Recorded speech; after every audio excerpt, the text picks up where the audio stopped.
Hi, I'm Captain Mike.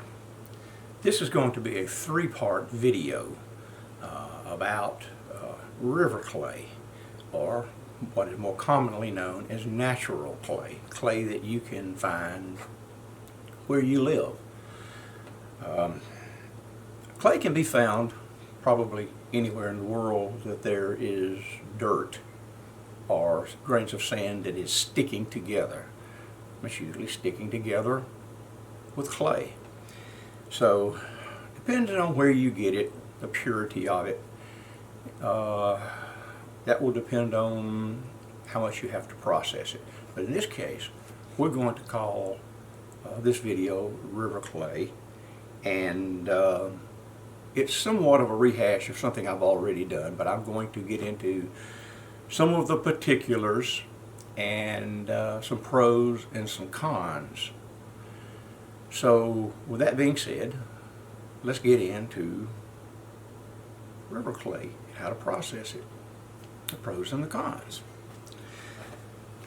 This is an example of the clay I get from the river about 2 miles below my house. Usually it's in bigger chunks than this. This just gives you an example of how gnarly it can look. There's a lot of trash in this, a lot of sand in this, probably some mussel shells, whatever. But trust me when I tell you, it will process all out and be clay as fine as you want to process it. In a lot of places where you live, it's going to be in layers, which has been there for a long time, maybe hundreds, thousands of years. As the land goes underwater and comes back up and this stuff is laid down, you find it frequently on river banks where it's nice, it's just pure clay. It's really nice. Some of it will be different colors. Around here it's all going to fire red because of the iron oxide.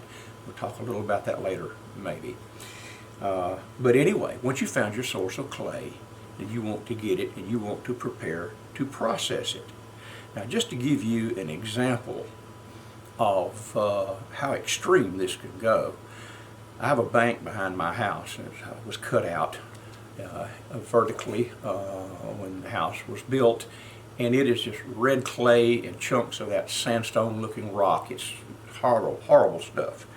I processed it. I just took a bucket of it and I processed it, and this is what it looks like: regular Georgia red clay.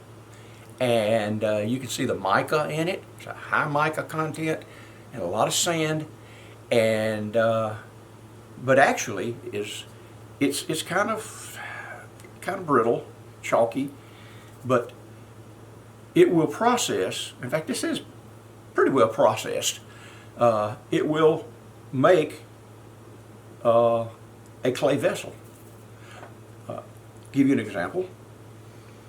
This little bowl right here is made from nothing more than this, hydrated and poured into a little mold and fired, and it made a perfectly good little clay bowl. So it will process from the roughest clay you can find and turned into a piece of ceramic.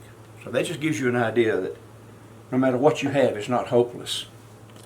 So we're going to take this and we put it into any number of ways. You can put this into a 5-gallon bucket, add water, and blend it using the old standby electric drill, and you just process it all you want until all the chunks, or most of the chunks, are out, and then you can strain it.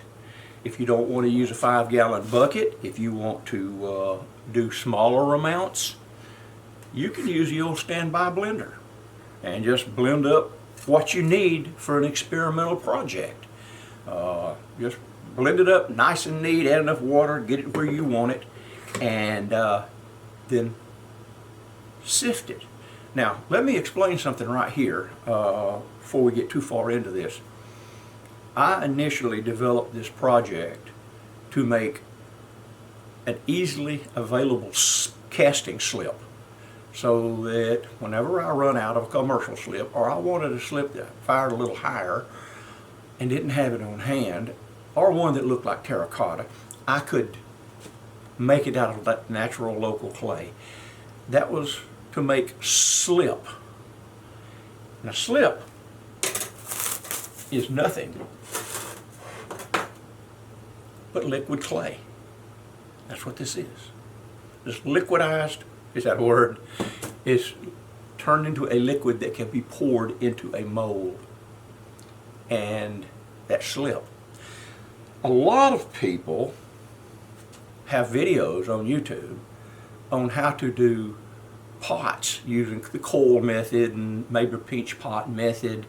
And they do that because the clay they get, they don't bother to liquefy it. If it's pure enough, you just rock and roll with what you've got, okay? If it's not pure, you're going to have to liquefy it, and then you're going to have to pour it into a bag and let it drain until it gets to the solidity that you need it so that you can have a clay body. A clay body is something that is stiff. It's a stiff clay versus a clay slip. And this gives you an example. This is just some clay that has, been dried out. And what most people do is they like to make little coil pots using the clay, and they make it into little coils, and then they make their vessels out of that. Just kind of mash the cracks out of it and whatever. And you can make images, you can make or effigies, if you will. You can make pots, whatever you want to do out of the clay body. That's a very easy project.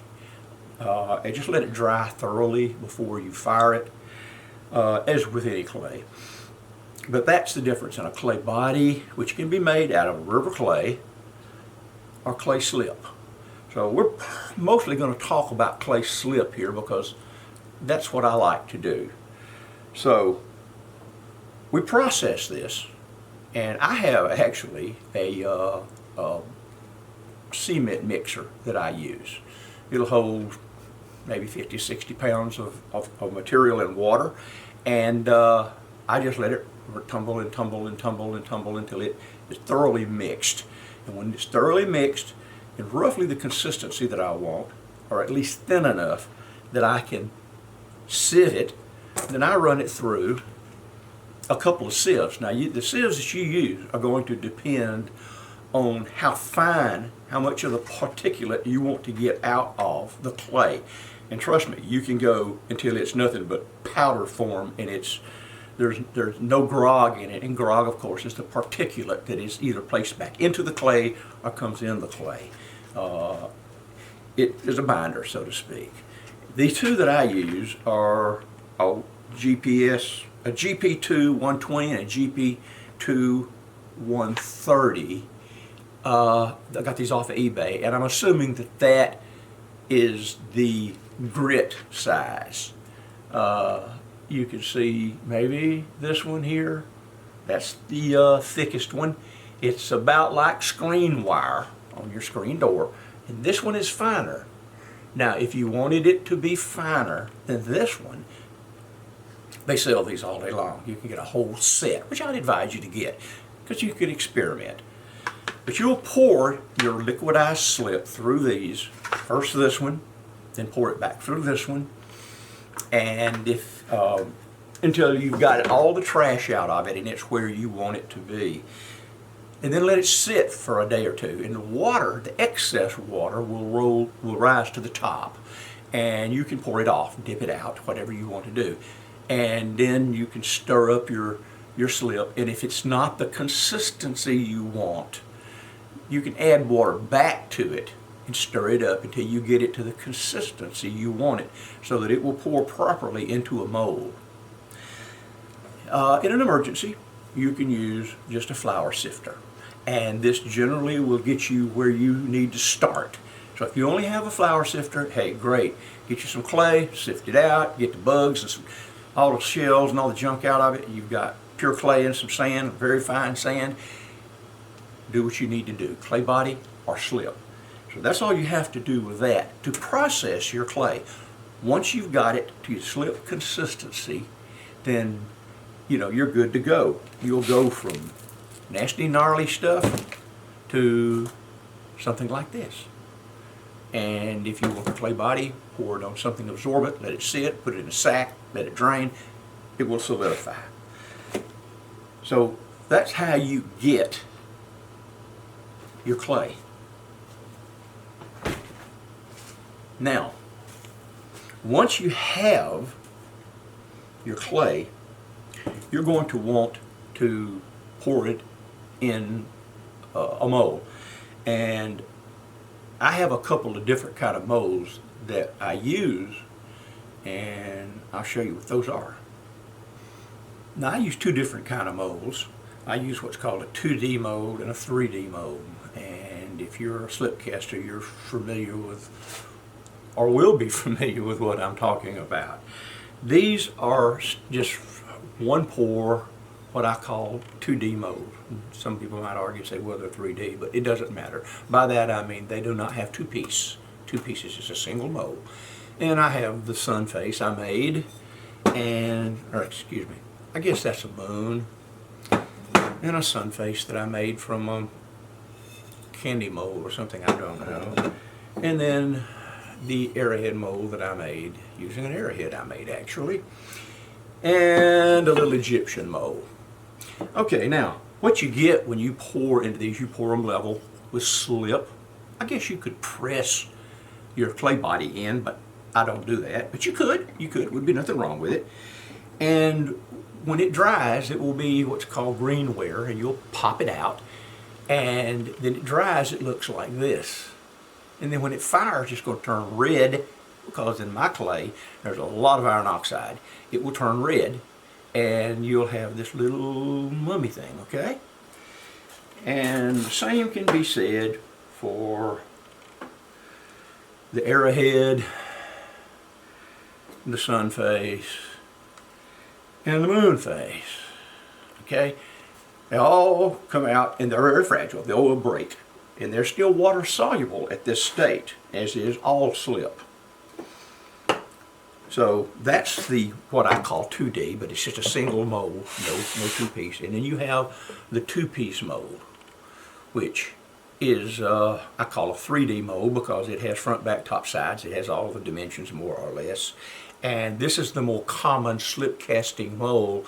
And the whole reason that I wanted to do river clay, because it's abundant, I have an endless source of it, and I wanted to find out if I could cast in a more complicated mold. And that's what this video is about. Got good news and bad news, and we'll cover that in the pros and the cons.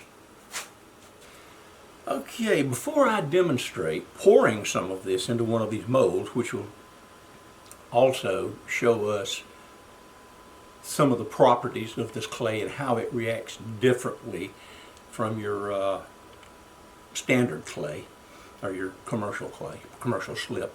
I'll show you some of the steps using my river clay, my reclaimed clay. They all come out of this mold, which we're going to re-pour in a minute. This little teddy bear, that is greenware. It's fully dried, but it is water soluble, very fragile, and it's ready to be fired. And as you can see, once it's fired to cone 04, as all bisqueware usually is, it turned a nice shade of red. Kind of looks like terracotta, but actually it will fire higher than normal terracotta. So that's the way it looks around here, my clay, okay? Then when I fired this one high. I fired this one, I think, to cone 6. And it just has a clear glaze on it. Just a cone 6 clear glaze. And I can tell that I fired it to cone 6 because you can see how dark it is inside and how dark it turned under the clear. It turns a chocolate brown when I fire mine to cone 6. It's about as hot as I fired it. I think it'll go higher, but I have not run that test yet. So that's what we get. Now, there is shrinkage involved, and we'll get to the shrinkage part in just a little bit. But that's the steps from greenware to bisqueware to cone 6. A cone 06 fires more like this. It looks more red than it does chocolate brown, okay? So that is the way that turns out.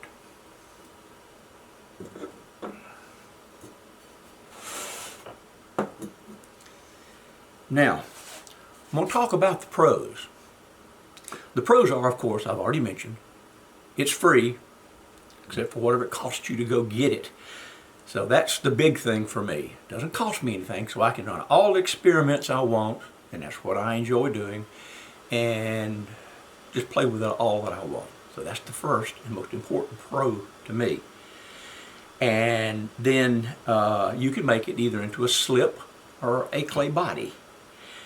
It will fire to a high cone. I showed you at least cone 6, maybe higher. Now that's my clay. Now everything I tell you here pertains to my clay and is a starting point. You will have to run tests on your own, which I highly advise, to determine what your clay will do. So please don't read a whole lot more into this than I'm really trying to tell you. We're talking about my experience with my material. And the last that I consider a pro is it sets up very fast. That could also be a con, but it sets up very fast. By that I mean when you pour it into a mold, it doesn't take nowhere as long as a commercial clay for the water to leach out into the plaster, and it starts to set up, which means demolding time is faster if you want to do it that way. The cons are that this stuff has a lack of what I call plasticity, which means it's not plastic at all. A normal clay, a commercial clay, you can bend it around. It's kind of like one of them little Gumby characters you used to get when you was young. And it's just, it gives a lot before it breaks. Whereas this clay body does not. It will break very easily. As you can see, there's no plasticity to it at all. It doesn't even stick back together good. Okay, you have to do a little trick that I'll show you in a minute to make it stick back together, because that's an issue. So it's not plastic at all. It has I guess a very different kinds of clay do different things, as you know, and it doesn't have whatever the ingredient it is in that natural clay that causes it to be plastic and more malleable. As I mentioned, it's brittle, both in its wet form and as it dries and green where it's formed. You can't push on it as much. It'll just pop and break, and you can't remold as easily. It shrinks a good bit. It wasn't as apparent in those 3 bears I showed you, but sometimes it shrinks a lot more. Well, yeah, I can show you that. See? Look at the differences in this mold. See, that one's ready. That one has shrunk a lot from when it come out of here as a real green until now that it is dry. It shrunk that much. I guess you can see it. Okay. So the other is mine is all red in color. No matter what color clay, I get some beautiful blue looking clay, and it's fire red. It doesn't matter. It doesn't matter what I get, it fires red. If you don't have a lot of iron oxide in your area, then your clay will fire differently. I know that a lot of places in different countries get a lot of nice white clay and it fires white or it fires cream and all that. I don't have that advantage. You may. So experiment with it. But for me, that's a disadvantage in a lot of ways because it affects the glaze that you're going to put on it. And then finally, it requires processing. It requires your time to go collect it, process it, and decide whether you want a clay body or you want clay slips. So those are the pros or the cons. So what we're going to do is we're going to pour some slip into this mold right here, and we're going to show you how fast this works. We're also going to take these 2 molds right here, and we're going to pour some in both of those, and I'll show you we're going to put river clay in one, and we're going to put some commercial in the other, and I'll show you how fast they set up. We will probably, this video will be over before the commercial clay ever sets up enough to pour out or do whatever with. But I can show you how fast this sets up, because it's important. I have here my river clay in a slip form, and I have some commercial low fire slip, and the consistency is more or less the same. The one other thing that you have to do and you could call it a con, but it's really not important, because you should do this to all of your clay and your glazes. If they sit for more than just a couple of minutes, you need to just re-stir them, because the water will separate from all of it. Clay, glaze, it doesn't matter. So to get really good results, you need to constantly stir it, just a tip. I'm not going to stir this because I just got through stirring it as I prepared this thing here. So what we're going to do is I'm going to go ahead and pour the river clay first, and I will pour it in this 2-piece mold, and I will pour it in the we'll pour it in the moon, okay, and then we'll come back and pour this one in the sun face, and I'll talk a little bit about some other things while it sets up, show you how fast. Hang on.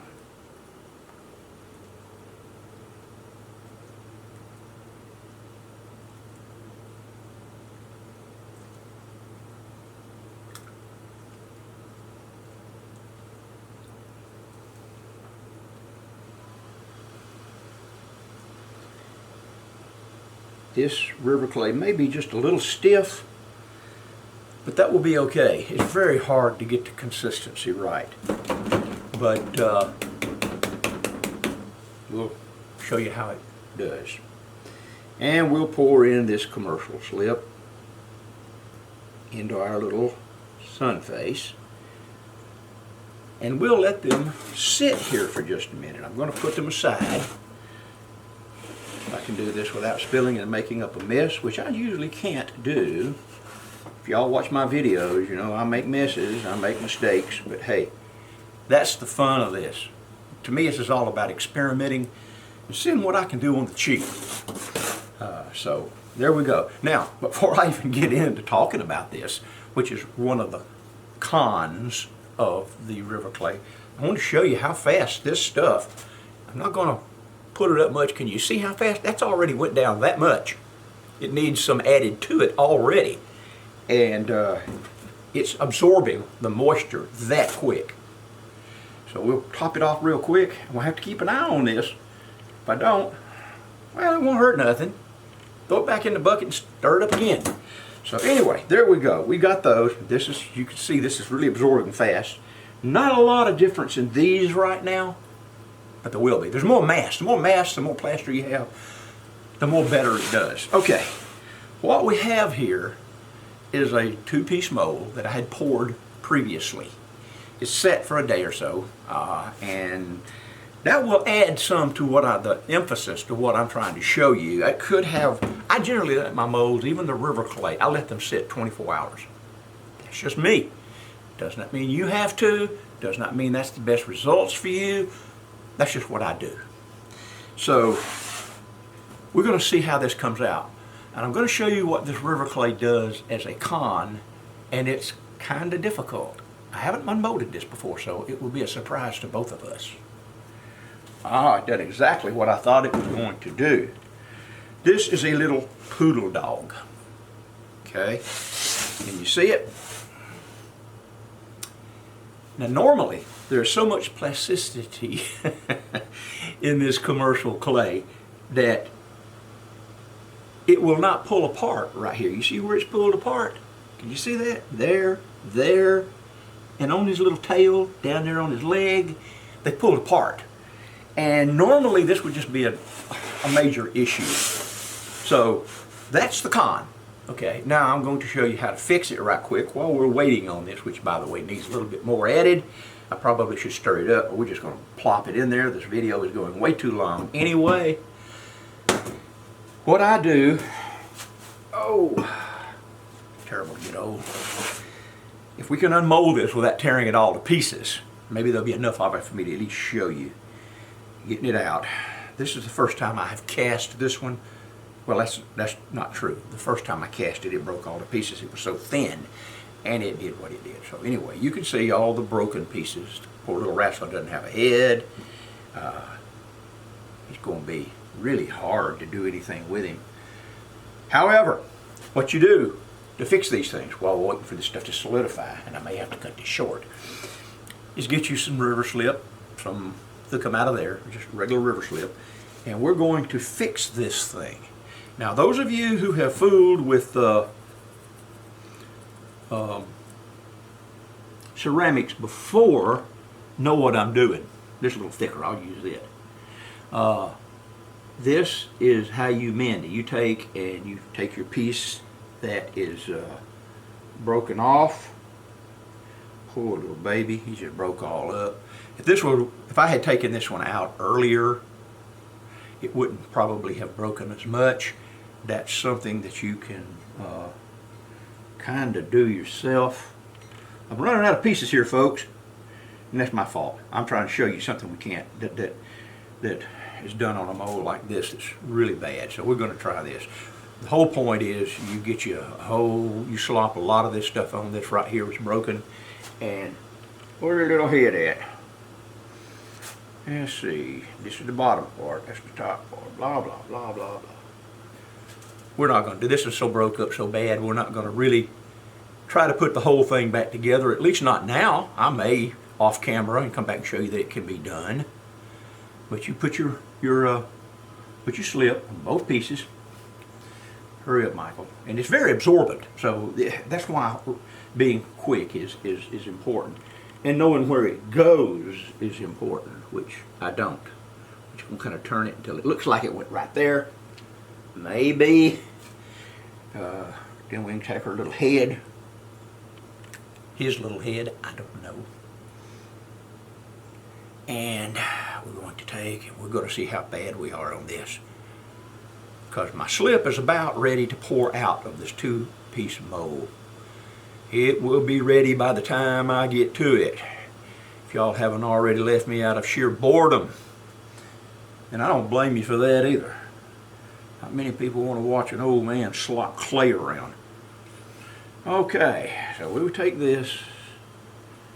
And I must have had his head on wrong, because his head goes there on that piece. So we're going to take this loose and somehow turn him around and reattach it. Should have more clay underneath that, but that's not a problem. So we got his little head right there, as you can see. Whoop, about to fall over. And his little tail, his little leg. It normally had a couple of parts that glued onto it anyway, okay? You get this out. I kind of worked myself into a corner. You ever painted yourself into a corner? I got my little dog that won't stand up because of the piece I need. And the piece I need won't come out because it's got all kinds of little stuff on the back, like that. If I don't make a mess, I know y'all are hoping I make a mess. So his little head comes out. We get it out like that. And there's some other parts, but we'll worry about them in a minute. Let's see if we can't put this on it right quick. Pour a little bit more in there, just for grins and giggles. Buy me some time. And then we will take it on these parts that are going to be glued onto the little dog's leg. I'd like to save him if I could, because I love my dogs and I love my cats.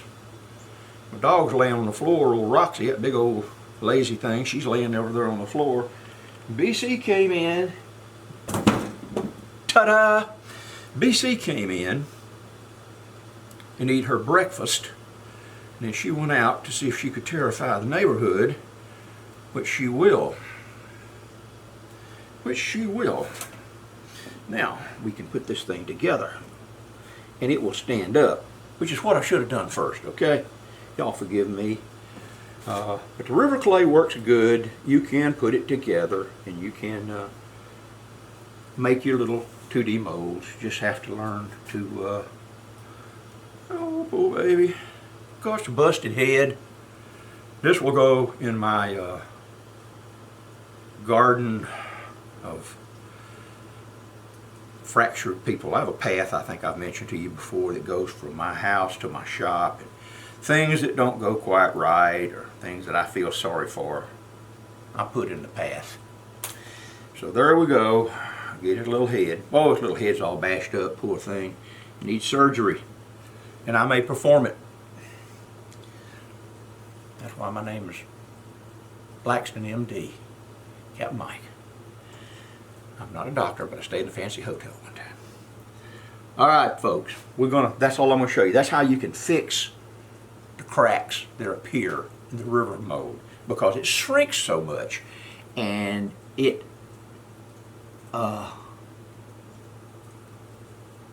needs to be repaired.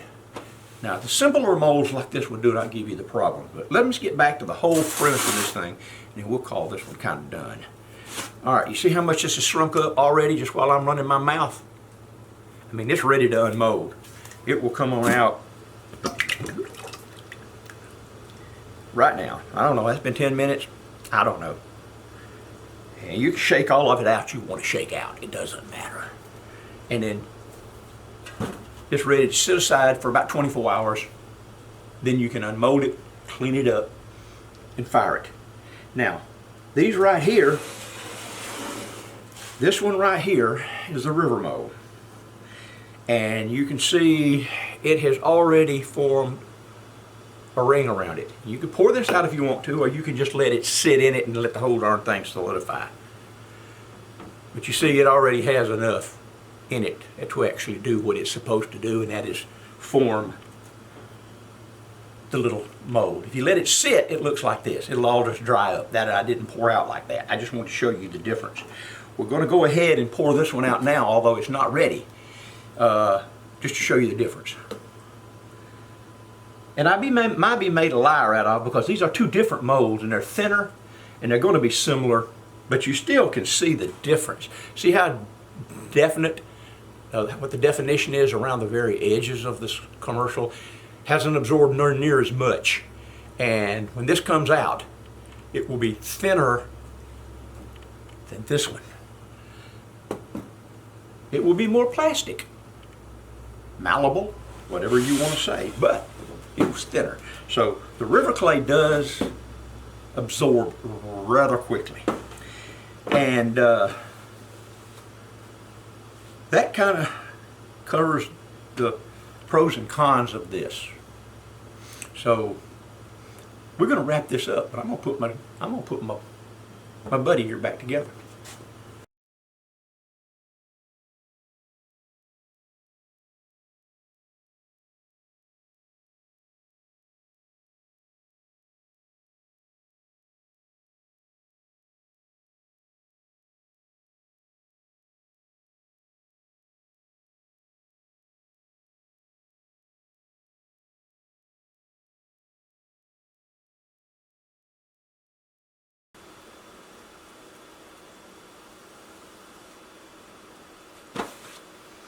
Okay, got my little buddy back together again, and he's got some bad spots. He's got a ding in the back of his head where you saw me drop it off and it hit, and he's got a little flat pug looking face. Make my wife happy. She's got a little Shih Tzu, and he's got a little pug face.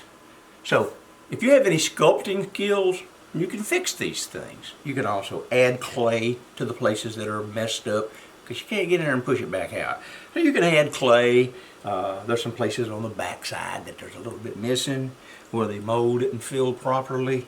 That's another thing too, is these molds, if they have intricate pieces going in different places, it's better to have it a little thin than thick, so it will seek out those furthest recesses before it solidifies, before it gets there and stops. That's just part of the game. But anyway, we're going to call this part of the first video done. I've explained pros, cons, processing, showed you what you could really do with a really messed up casting, and I cast it in a free clay. So This is video number 1. Next one, I'm going to try to fix some of the shrinkage problems. I'm going to add some stuff to some of this river clay, and we're going to see if it does any better. And that'll be video 2. And in video 3, I'm not going to tell you nothing else about that. And so there we go, folks. I hope you've enjoyed this. It's been a little bit long, and I appreciate those of you who have stuck with me. I hope you will learn something. Ask questions. Ask questions. I will share everything that I have learned with you. And be sure that you subscribe to my channel and hit the like. I do not monetize my videos. I do this strictly for the edification of those who watch. And it also makes me feel good to be able to share. So there you go, folks. Me and Fido here. It's a good name for a poodle. It's Fido. Me and Fido says thank you for watching, and we'll see you next time. I'm Captain Mike, and I'm out of here.